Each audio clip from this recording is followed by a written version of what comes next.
Les résultats en matière de sécurité sont positifs et c'est vrai qu'il y a du mieux parce qu'il y a plus de présence policière alors qu'à Marseille on se rappelait même plus de la couleur de l'uniforme des policiers tellement il y en avait peu.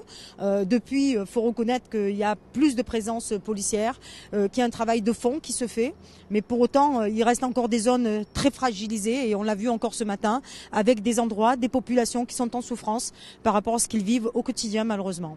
Il faut désenclaver. Jean-Marc Ayrault était venu en 2013 pour dire oui à la Castellane, nous allons apporter des moyens, nous allons faire du désenclavement. Eh bien, les habitants l'attendent, ils n'ont même pas vu le début, le commencement d'une esquisse. Ce n'est pas normal. Aujourd'hui, la ville de Marseille, donc la communauté urbaine, a décidé de ne pas aller jusqu'au nord de la ville en matière de tramway, en matière de métro. Donc ça veut dire que la ville est en train de stagner. Il y a une fracture, il y a même, je dirais, un séisme entre le nord et le sud de la ville. Et on le voit bien encore aujourd'hui à tous les niveaux. Rien ne va, les rythmes scolaires ne sont pas mis en application comme ils auraient dû l'être.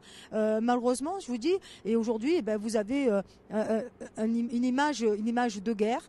Parce que vous avez des jeunes avec des armes de guerre, des snipers, avec des kalachnikovs qui sont en bandoulière, des cagoulés, comme si c'était un état de guerre avec des jeunes qui se sont mobilisés sur l'ensemble de la cité. 8000 habitants qui se sont retrouvés aujourd'hui pris en otage par une poignée de délinquants.